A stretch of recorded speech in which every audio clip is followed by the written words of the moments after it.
Bonjour, et aujourd'hui donc on s'attaque au test de la liseuse Vivlio Inkpad 4, une liseuse grand format avec un écran de 7,8 pouces. Et on va voir aujourd'hui si c'est une bonne liseuse, si c'est peut-être la meilleure liseuse de cette fin d'année, et si ça vaut le coup d'investir dans cette liseuse. Mais avant tout, n'hésitez pas à vous abonner à la chaîne, vous êtes encore nombreux à regarder ces vidéos sans être abonné, donc un petit coup de pouce serait le bienvenu. Et vous avez également les liens dans la description, donc les liens pour acheter la liseuse, le lien vers le test complet écrit sur le site internet, et puis également la newsletter pour recevoir des bons plans. Donc on attaque tout de suite avec cette liseuse Vivlio Inkpad 4, une nouveauté de chez Vivlio, donc l'entreprise française qui produit des liseuses adaptées à nos habitudes françaises en matière de lecture numérique. Et donc on a une liseuse étanche, grand format, avec un écran de 7,8 pouces, des petits boutons ici sous l'écran, un très bel écran, voilà, on va le dire tout de suite, très bel écran avec éclairage, filtre, de la lumière bleue, une grande compatibilité avec les e-books et une conception, ma foi, d'assez bonne qualité, voire même de très bonne qualité. En tout cas, c'est une liseuse très confortable et qui possède de nombreuses fonctionnalités. Donc je ne vais pas détailler toutes ces fonctionnalités ici, vous avez le lien dans la description pour aller voir tout ce qu'il y a, mais il y a même des petits jeux vidéo sur cette liseuse. Donc l'éclairage est excellent, l'écran est excellent. Quand je dis excellent, c'est que personnellement, je n'arrive pas à distinguer les pixels sur cet écran, donc c'est très bien, le confort de lecture est vraiment optimal, on tient bien en main la liseuse, on arrive à lire sans problème. Il y a également un petit gyroscope ici qui vous permet d'orienter la liseuse dans différentes positions, c'est très pratique.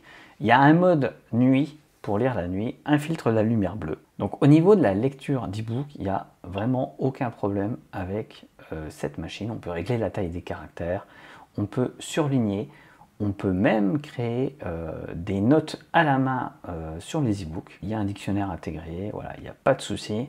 Vous avez sur l'écran d'accueil la liste des livres qui sont en cours de lecture. Vous avez également une sélection issue de la librairie Vivlio. Moi, personnellement, cette liseuse, elle est connectée à mon compte Cultura, donc j'ai pu récupérer instantanément, en m'étant connecté en Wi-Fi, tous les livres que j'avais déjà achetés. Et il y a une fonction de lecture de livre audio. Alors cette fonction, elle fera l'objet d'une vidéo particulière, donc je ne vais pas en parler pour le moment. Si vous êtes amateur de livres audio, ça pourra vous intéresser. Et il y a également une fonction de synthèse vocale, dont je parlerai dans la prochaine vidéo, qui permet de lire à haute voix les e-books classiques, donc au format texte, ce qui peut être également très intéressant. Il y a un point important à noter, c'est que ce grand écran noir et blanc, donc qui est excellent, permet également de lire dans de très bonnes conditions les bandes dessinées japonaises, et je sais que vous êtes nombreux à être amateurs de manga, et donc j'ai testé, et c'est vrai que c'est pas mal du tout, et je pense même que c'est sans doute l'une des meilleures liseuses pour la lecture de manga qui est disponible actuellement, tout simplement parce que l'écran est suffisamment grand pour afficher correctement les mangas, les pages, lire les textes avec beaucoup de précision grâce à sa très bonne résolution, mais l'écran n'est également pas trop grand, ce qui fait que c'est une liseuse qui n'est pas très encombrante, vous voyez, je la tiens comme ça. Et donc on a le bon compromis entre une liseuse qui est facilement transportable et une grande liseuse avec un très grand écran qui n'est pas facilement transportable mais qui permet de lire les mangas dans de très bonnes conditions. Et là je trouve qu'on a le juste milieu et c'est vraiment excellent pour la lecture de manga. Donc si vous vous intéressez aux bandes dessinées japonaises, si vous en lisez beaucoup, eh ben, c'est peut-être vraiment la liseuse à considérer. Surtout qu'on a 32 Go de stockage, ce qui vous permet de stocker quand même pas mal de volume. Alors pour tout ce qui est par contre lecture de bande dessinée en couleur, c'est une fois de plus limité par l'écran en noir et blanc, vous voyez ici. Donc même si la page est affichée avec beaucoup de précision, il n'y a pas de problème pour lire du texte, on a quand même parfois quelques difficultés puisqu'il manque les couleurs. Pour ça vous avez des liseuses couleurs, je vous laisse aller voir sur la chaîne ou sur le site. Mais globalement, cette liseuse, pour tout ce qui est bande dessinée, en couleur, etc., je ne vais pas vraiment la recommander. Et ça sera pareil pour les PDF.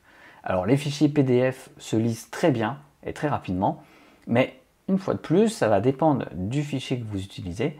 Si vous comptez lire des PDF avec beaucoup de couleurs, clairement, ça ne va pas le faire, mais comme c'est une liseuse avec un écran noir et blanc à encre électronique, ce n'est pas une chose très étonnante. Donc on a une liseuse qui fait vraiment bien le travail niveau fonctionnalité de lecture. Elle est très confortable et personnellement, moi, c'est la liseuse que j'ai choisie aujourd'hui pour lire au quotidien, qui remplace donc la Kobo Libra 2 qui m'accompagne depuis maintenant plus d'un an. Parce que je trouvais que la Kobo Libra 2 avec son écran 7 pouces, c'était le bon format. Mais cette liseuse m'a vraiment convaincu pour la lecture d'e-book, sachant que je suis un lecteur qui lit essentiellement chez moi à la maison. Donc je trouve que c'est vraiment le bon format avec le confort maximum. Moi j'utilise avec une taille de police assez importante pour lire rapidement et j'active le mode sombre sur la liseuse qui me permet d'afficher des caractères blancs sur une page noire puisque j'ai tendance à lire le soir et je trouve que c'est très confortable pour les yeux. Alors si on ajoute à ça en plus l'éclairage avec le fil de la lumière bleue, vous avez vraiment la liseuse la plus confortable du moment. Pour moi c'est ma liseuse préférée en ce moment, c'est la liseuse que je vais sans doute recommander comme la meilleure liseuse de l'année, mais c'est pas une liseuse parfaite pour autant.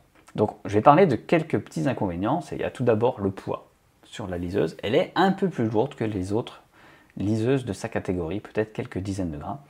Ça s'explique par différentes choses. Tout d'abord, vous avez un petit haut-parleur, vous avez également un grand écran, évidemment, et surtout, c'est une liseuse étanche, donc qui permet de résister à l'eau. Donc si vous renversez de l'eau dessus, un café, etc., vous avez juste à essuyer.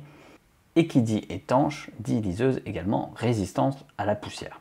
Je vous en ai pas parlé, mais il y a aussi un port de recharge USB-C qui permet de recharger rapidement la liseuse. J'ai trouvé l'autonomie bonne. Elle est, on va dire, dans la norme des liseuses actuelles, c'est-à-dire que ça me permet de lire environ 3 semaines à 1 mois en lisant à peu près 1 heure par jour, ce qui est vraiment excellent, surtout si on a l'habitude de lire sur une tablette ou un smartphone.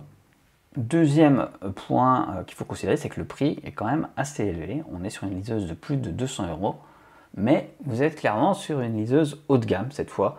Donc c'est une machine de lecture d'e-book qui s'adresse aux gens qui veulent le confort maximum, qui sont prêts à y mettre un peu le prix pour lire dans de très bonnes conditions. Alors bien sûr, le prix est important, mais comme toujours avec les e-books, vous avez accès à des livres, des mangas, etc. un peu moins chers que les formats papier. Donc si vous êtes un gros lecteur, c'est quelque chose qui se stabilise assez vite, en à peu près 1 an, 1 an et demi, et vous commencerez à faire des économies. Donc ça, c'est les petits défauts que je trouve, mais les points forts, voilà. Il y a carrément ce superbe grand écran. C'est une liseuse avec beaucoup de fonctionnalités. Je ne peux pas toutes les détailler. J'ai essayé de les détailler dans l'article que vous avez en lien. C'est vraiment une machine très complète. Vous avez même des profils utilisateurs. Donc si vous la partagez avec quelqu'un, vous pouvez avoir différents profils utilisateurs. Elle est compatible avec de nombreux formats d'e-book. Moi, j'utilise principalement l'EPUB. Et pour ça, j'utilise le logiciel Calibre. Cette liseuse est totalement compatible avec le logiciel. Et donc voilà, je ne vais pas m'étendre un peu plus. Vous avez un article si vous voulez aller voir ça d'un peu plus près où je détaille les différentes fonctions.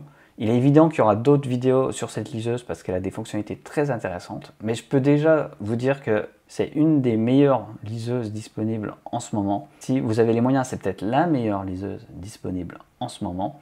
Et c'est évidemment une nouvelle liseuse Vivilio que vous devez considérer si vous voulez acheter une très bonne liseuse pour cette fin d'année.